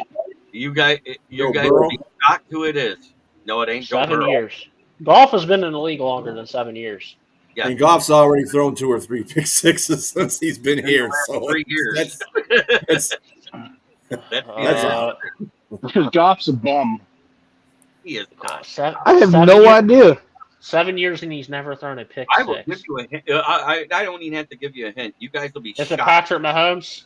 No. This team traded up and took this guy ahead of Patrick Mahomes. It's Mitch Trubisky. Has Trubisky. never thrown a pick. oh, that's where I saw that. Yep, now I remember. Yeah. Yo, Mitch Trubisky could have been a good quarterback if the Bears front office wasn't dog shit. He actually Bears wasn't is the messed up. Then quarterback they got for him. rid of. You know what They You know what the hired sad part is? You know what What? the sad part is? Since Matt Nagy and Mitch Trubisky left, the Bears haven't been even close to the playoffs. Nope. Mm-hmm. And they were there Right. with a Tecmo Bowl playbook. Yeah, and they were a double doink away from going to a win a playoff game. Dive. That's the 3 run plays they ran. Then they had the halfback screen, wide receiver screen, tight end screen, and bomb. That's it. And I couldn't even tell you. appreciate- I don't even know who the receivers was then either. You know what I appreciate as a Lions fan, and I think JB can back me up on this, But is that the fact that other franchises are fucked now. They're doing the same stupid shit the Lions used to do. I know. It's awesome, Hey, man. And, Chicago's turned into Lions now. This is coming from a Packers fan here. All right. The Packers and the Lions are very much alike. Yep. They're both teams are very, very, very good at squandering elite talent. But at least Green Bay has two recent rings to show for it. Hey, I don't care. Well, for instance, If you start talking again, about that's an organizational thing. That has nothing to do with the players themselves. It's just an organizational thing, okay? We have a super organization. Obviously, it showed. We had a Hall of Fame running back and a Hall of Fame receiver, and we do shit with their careers. That's exactly what it is. It's an organization thing. Green Bay's a solid organization, just like Pittsburgh is, just like any of these teams that win multiple Super Bowls and championships. So, I mean, it goes without saying. When he goes to bed. So does anybody think that Caleb Williams, just for an example, if you were to sit under a quarterback like a Tom Brady and Aaron Rodgers or something like that for 2-3 years, do you think he could turn into the next great thing, or do you think he's completely lost in Chicago? What He's Caleb lost in needs to Chicago. learn, what Caleb needs to learn is read and react. That's what he did not do in USC. Go watch. Anytime he faced a good defense, he struggled in those games. Yeah, but look at what he did in Oklahoma. He did it. This is one of the most narratives I hate about people. They think just because a quarterback's going to sit, that means they're going to be good. No, I'm just Right. saying if he could I learn mean, the playbook and actually it's rare. develop. I know. We I know, all but don't have Green Bay's instincts for that kind of shit. that's what I'm saying. You guys, Green Bay you got, stepped in shit twice. That's what happened. everybody act like Jordan Love sit behind like this bum quarterback. He sit behind a future Hall of Famer and a guy that won MVP Yeah. for 2 years, and Aaron Rodgers. Aaron Rodgers sit behind Brett Favre. Even Patrick Mahomes sit behind Alex Smith, who was a pretty good quarterback at the time. I mean, Alex Smith did win the comeback player of the year after that devastating injury. That year, Kansas City went 13-3 with Alex Smith. And then, but remember, Patrick Mahomes didn't start either. He was a rookie, and he was under Alex Smith when he was playing in Kansas City. Yeah. Remember that. Time only when you were up by 3 touchdowns or more in the fourth quarter. He played a total of 28 snaps there. I mean, basically, the point I'm trying to make is I think a lot of the league is going through this issue of just starting these rookie quarterbacks, ruining their career instead of, for example, let's go back to Mr. Couch himself. Even Joe Flacco would be a good mentor for a rookie quarterback, like for anywhere, really. I don't believe it. For the most part, I don't believe in like teams ruining quarterbacks' careers. I think if a quarterback's going to be good, it don't matter the situation. Look at Andrew Luck. Have you seen the Jets? That was pure injury. That screwed his career.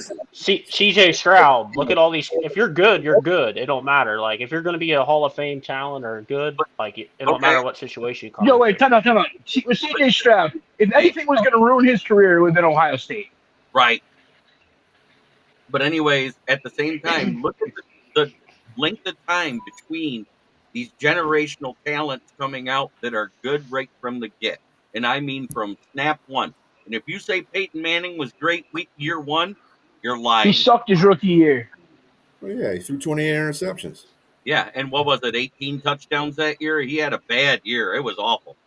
Yeah, he threw like 28 interceptions his rookie year. You know what, though? Peyton Manning is probably the smartest quarterback ever, though, to dissect the defense. Yeah, but he had I think he had the interception most picks in the season until Jameis Winston a few years ago. Pretty much. But see, the thing about it is, that's an awful low bar. Or for any player to succeed in the NFL, to be on that level, you do have to have a good organization behind that quarterback. You also have to have the right pieces in there. Now, I'm not saying you got to put a whole bunch of people. A good quarterback, so like Tom Brady will get it done. Peyton Manning will get it done. They just need they just need a little bit of players to work with, and then they can shine and have a good organization to back them and not make stupid ass decisions. That's the thing that makes most players in this league. You're 100% right. Just like the greatest postseason quarterback in history, Eli Manning. He had to have a good team around him. Yep. Like Justin Fields. Justin Fields is the case that I always talk about. Chicago fucked him. Fucked him. A different OC. Just put him out in the field and say, go just do what the fuck you got to do. And that's bullshit. Right. It was a different OC every year and a different head coach after year one. So and no good quarterback coach. You learn a new playbook every damn year. It's kind of the same reason why Matt Stafford got tired of being in Detroit. As much as I hate to say it, Matt Stafford in his 12 years went through 6 OCs and 3 head coaches. You know who would excel at that? Bo Nix. Yep. I knew you were going there. He's already proven. 5 years, 5 different coaches, 5 different offenses, and every year he got better. Every year he got better. I mean, there may be 2 exceptions to that whole jumping into a new system and not doing okay. I mean, sure, Tom Brady, when he went down to the Bucs, he's like, hey, look, this is what I'm used to. this is what I'm going to run as he got used to that playbook. But on kind of on the other side of that, I mean, who knows what he's going to do if he shows up at all? Deshaun Watson. He still doesn't know the Browns playbook. No, the Well, Browns. that's because he's a fucking idiot. No, Because that's he's going to get still finding out where all massages the all the best time. massage parlors are. I was gonna say, I'm about to say, he knows. I'm about to say he knows where all the massage parlors in Cleveland Yeah, are. wait, time out. That's probably why he actually doesn't know the playbook, is because Right. in Houston he was reading the playbook while he was getting his massages. Right, now he's got to find the He's massage waiting for parlor. them happy endings. Busted. I mean, let's also be honest. Any person can probably just go to the Patriots and say, "Hey, what's my playbook look like this year?" I mean, the Patriots are on a whole different level this year because they don't have Bill Belichick out there. So it's going to be interesting to see what happens with the Patriots this year. I hate the fact that they went with another defensive coach instead of an offensive coach. You know, I like Gerard Mayo. You needed somebody that's going to develop a quarterback in your offense. Jordan, I got to give your illegitimate dad props. You know, Julian Edelman really busted Bill's balls good at the roast. They did. That was so good. Hey, Bill, asshole. You're right. Did you hear him? Did you hear him say the Foxborough High part? Yeah, that's where I was going because that was his first thing he said to him. He goes, "You remember when you used to tell us that the kids at Foxborough High would run that play better? Now it's your only job offer, asshole." Well, it's also his girlfriend, so I mean. Yeah, I know. Yeah. He's also with like a 22-year-old or some shit now. Bill's she's gotta like make- 24. Bill's More gotta power make to an him. impression More somehow. power to him. He's got to be out there somehow.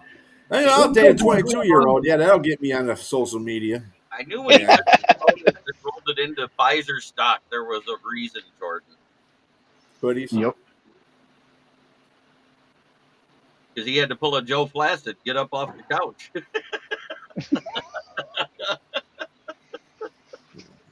Hey. Joe Flacid did pretty well until he had to beat the Houston Texans, and he just folded in the second half. I was like, dude, what the fuck happened to you? Do you know Who what spiked that your is? Cheerios? His Geritol ran out. In the regular season, it proved my He remembered point. he was with the Bears. Or no, not the Bears, the Browns, sorry. No, Yeah. it is really Same hard to beat a team in the regular season and face them again in the postseason when you're not that good of a team. Remember, the Houston Well, had I wouldn't say Cleveland wasn't a good team. They were up there. yeah, but They had a great defense. They had a top 5 defense. Their offense was good. It was just a quarterback thing they were going through. That was the thing that was killing them, was the If quarterback. Nick Chubb And didn't destroy his Chubb knee, play wasn't how there. much better would that team have been? right. Right.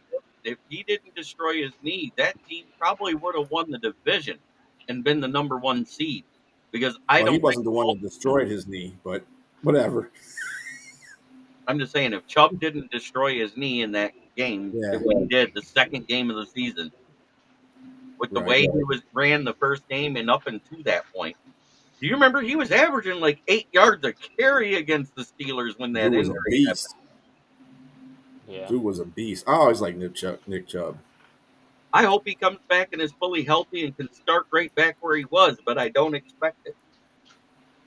Yeah, I'd like to see Nick Chubb take all those titles away from Adrian Peterson.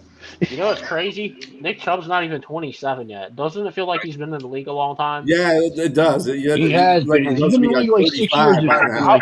Yeah, I was looking that up the other day. I'm like, he's only 26. He don't turn 27. You know Why do we feel like he's been in the that- league for like 13 years?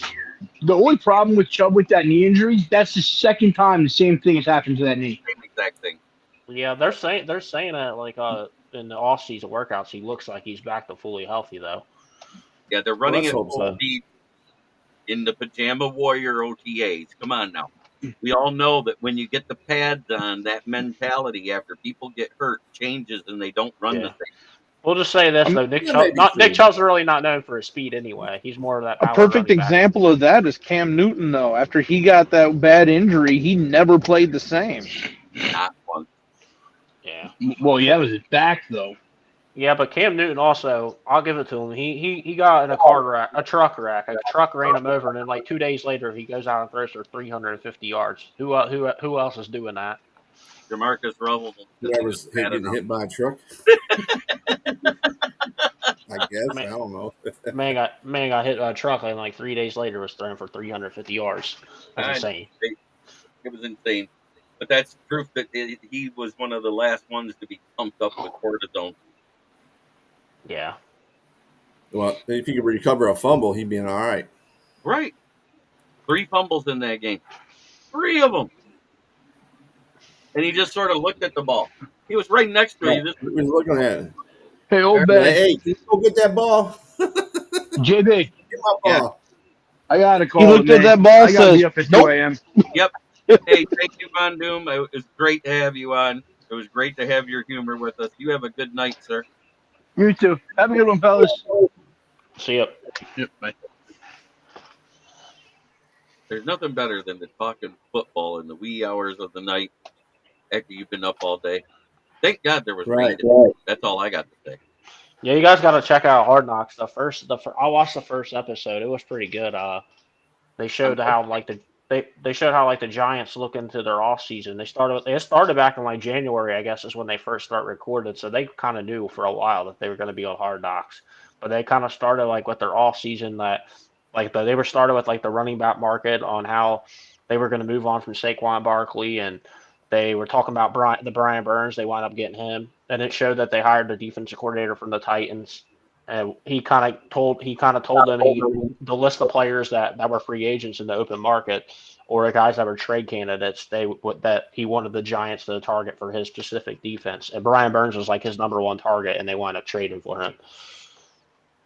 Well, as you know, I do have. Yeah, what about the New Jersey Giants? Oh, those jerseys, those uniforms. Well, there's not really the jerseys, just the pants. Those pants are going to be wearing. Does anybody else think with the yellow pants it looks like a bomb pop with the stick? What's that? Yes. Giants jersey. The ones I seen, they look like paper bags. No, it's got the stripe. It's red, white, and blue, just like a bomb pipe. Red at the bottom, red at the top, and blue across the middle with the white on each side. And then it has those yellow pants. Those they're yellow? They look brown. Yellow? They're yellowish. Who the fuck is color coordinating these damn uniforms? Oh my God! I thought they were brown. Bomb pop. I'm still gonna say probably one of the greatest current like alternate uniforms has got to go to the Minnesota Vikings. Those iced out uniforms, freaking amazing. I like those. Yeah, those are I almost want to send them back to Leonard and have him customize it and turn it into a. Yeah, the iced out Minnesota ones they're amazing. Because I like the Lions. I like the Lions uniforms. Although I will admit, I do think that color combination that Minnesota picked for their alternate probably would have been better as a Bears. But hey, that's just me. That's my opinion. I don't like saying anything. Well, I'll tell you the two combinations I don't like at all. I don't like Pittsburgh's throwback uniforms that look like bumblebees. I was about to say that exact same thing. Nasty. I'm sorry, Mike. I do not like Green Bay's brown, whatever that is. Whatever. Agreed. That freaking throwback, the blue and brown look freaking hideous. Horrible. Here in week 1 in Sao Paulo, Brazil, they're making Green Bay wear those ugly ass throwbacks versus the Eagles throwbacks that don't have green in it either. Because supposedly it's illegal to wear green where they're going or some stupid shit like that. Nothing to do with it. That's a rumor that was started, and Josh Jacobs. Oh, okay. What it has to do with is the home soccer team that is the home to has a rival soccer club that's green, and the fans around the stadium literally take shots at that team when they wear their green. Oh, no. That makes it even worse. So what Right. color is Philly wearing? Black? All right. Well, let's cross off Brazil as the next place to play football at. Yep, that needs to come off the books.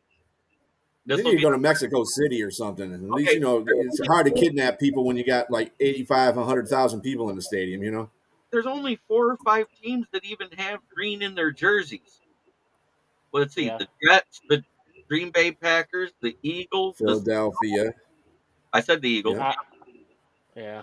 and the Seahawks. Jaguars got an aqua. Yeah, but that's Seahawks. steel. They can get away with that. I said the Seahawks. Jets. Seahawks is the other one. Yeah, the Jets. Yep. Jets, Yeah. Well, Philly, Seahawks is kind of, Seahawks, and Seahawks is kind of Green Bay. bluish too, though. yeah, they're kind of like a bluish green. But they got Yeah. that lime green in it, and that's why they have those awful lime green jerseys too. Miami's I'm kind going to of disagree with you there. I think those lime green Seahawks uniforms, I think that looks pretty nice. Yeah, I do too. I disagree. Now Michigan State Spartans are bringing them in, and they're awful. Michigan State should not be bringing in no damn lime green jerseys. They're not lime green. What the fuck? I know. What? I mean, it's about as bad as Green Bay and Pittsburgh. Why you got those damn colors? I like the alternate uniforms for Green Bay where they're all green with those are sweet. I like those. You Right. know what I want to Yeah, see more of? Chrome The helmets. the forest green top Yeah. and bottom with the yellow helmet. That's Those all are right. sweet. Yeah, Right. those are sweet. Yeah, they wore that. I think that's considered their color rush, isn't it? Yeah, their color Yeah, rush I over and don't know. color rush home, and then they got a color rush Do alternate. they have Color Rush anymore? Yeah, Didn't they wear them last year? They wore them last year, didn't they? versus us in the Thanksgiving Day game, didn't they? I think. Oh, maybe. No, that we were home. We played because didn't weren't we wearing our old throwback, the all gray and the. Yes. I think Green Bay was wearing their throwbacks too. Yeah. Their old Green Bay uniforms, Good. the ones that are actually cool. That brown shit got to go. Yeah, I remember the first time I saw that brown stuff. I was like, that's disgusting. Why the hell would you even? I know Green Bay fans are like, what? When I saw those uniforms, I was like, man, they brought a prison team in. I don't That's what watch I look those at when games I because see I can't Pittsburgh. stand those uniforms. Pittsburgh is like that. Every time I see it, I got one of my co-hosts on one of my other podcasts. He's like, he loves those. He's like, I love those. I said, man, they look like prison uniforms, dude. At least with Pittsburgh, it still fits the color scheme.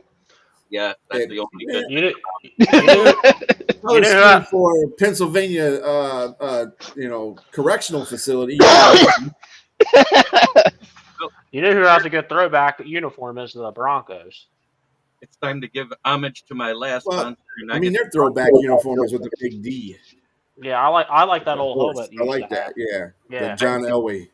I get Bistrilla's favorite tagline on this sponsor. There you go.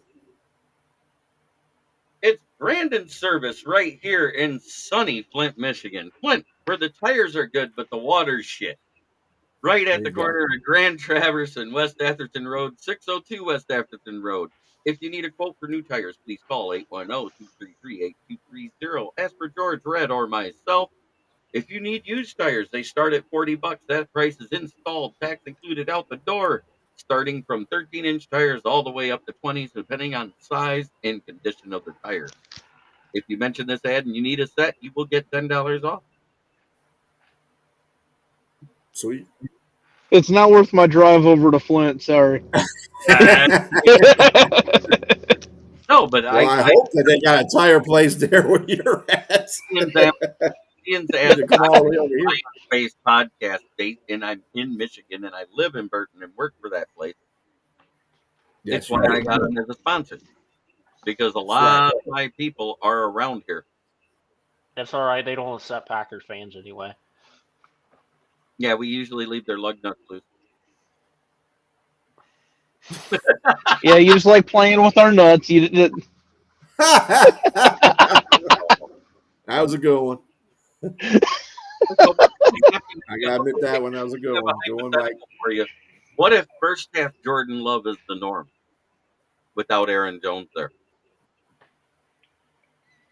Nah. Well, then I They guess could we're going through a dark keep time. that stuff up right there. I'm just saying because the first half was awful, other than the Chicago game, I and don't that's think he was awful in the first half. I think the team was awful in the first half of the season. the whole The thing. defense didn't play well. The offense was like shaky. I think Jordan Love played pretty well. I just don't think everybody else around him was playing very well. I don't Yeah, think the defense played very well at all last year. That's Yeah. why I'm thankful they got rid of that coach, and hopefully we got a good one this time that can be a little bit more ballsy on the defensive plays. And losing Rashawn Gary early in the season too didn't help y'all. Yeah, true. I love Rashawn Gary. That dude is awesome. And Jair I think Alexander, losing Darnell Savage is a problem this Well, year yeah, too. no, you got McKinney. you're You right, talking about injury? Yeah. but you got Xavier McKinney, who basically is Yeah, like Xavier McKinney is the Joseph shit. times 4. yeah, he's Yeah, like a top five safety. he's Right, probably one of the best safeties in the league. Yeah. was the Yeah, it's number like 1 him. rated safety last year. Yeah, it's like him, Jesse Bates, Yes, maybe the guy in Pittsburgh, Marcus May, and then the guy out of Pittsburgh, Micah Fitzpatrick, right? Mika. Yeah, Yeah, Fitzpatrick. Yeah, he's good. Thank you, But everybody, for watching. stay tuned for Brian Branch. Yes. Try every day to be a better person than you were the day before. That's the only way to make the world a better place. Starts right here. My thanks to Ralph, Will, Smokin Dad for coming in. Again, happy birthday. Detroit fan man, all you guys in the chat. B, Jordan, Mike Johnson, Mike Marsh, Von Doom. I mean, I had a plethora of people on the show tonight. It was great. It looked The like hell we did. had Yeah. Wow. doubles. But this is why we do this show.